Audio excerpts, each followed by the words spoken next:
Servers at restaurants, what's the strangest thing someone's asked for? 1. We had a woman send a grilled chicken salad back because it was cold. So we cooked some new chicken and made sure to send it back while still warm. She sent it back again. The entire salad wasn't hot enough for her. We microwaved her salad. She ate it. 2. Once a very thin, middle-aged woman came in. She couldn't have weighed more than 100 pounds soaking wet. She asked what our biggest steak was. I told her it was the 24 ounces ribeye. She said, "Okay, I'll have that." Our steaks came with 2 sides, so I asked which one she'd like. She said, "I don't want sides." I told her they were included in the price, and she still refused them. I bring out her steak, and she begins eating. She's about a third of the way through when I ask, "How is everything?" She says, "Great. Bring me another steak." I say, "Is there anything wrong with that one?"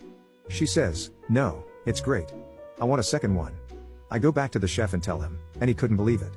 But we served her another steak. She ate all 48 ounces of steak and left me a $40 tip. 3.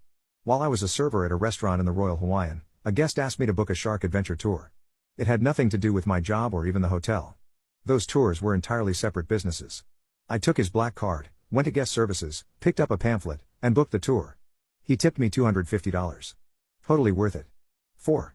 I had this couple come in with their own tea set. The man asked me if I had a few minutes to learn a few things.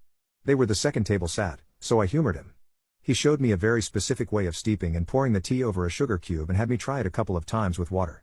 The whole thing was sort of neat. He then asked if I would mind serving them their tea this very particular way. They were super kind, even though the man had sort of an intense vibe to him. I filled the pot with hot water, carried it out like he showed me, and poured their cups of tea exactly how he showed me. He seemed extra pleased but never said a word or even looked at me. It was no problem, and I felt super fancy doing it. I did refill their tea one time while they were there, and he also asked that I keep his wife's water glass full at all times. I knew it was going to be a good table when the first time I came by and refilled her water glass and inquired if they needed any more tea. The man handed me $20 and sort of dismissed me. He did it twice more that afternoon. At the end, they paid with no tip, I thought, but $60 and a cool lesson was enough for me.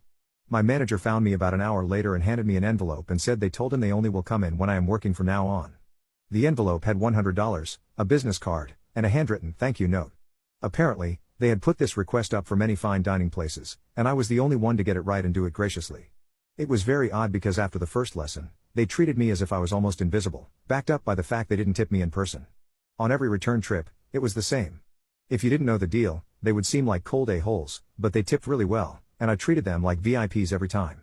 5. A tablecloth. A gentleman pooped himself at a booth and asked for a tablecloth so he could walk out with it wrapped around him. I still serve him to this day, and that was around 15 years ago. No shame. Back he comes once a week.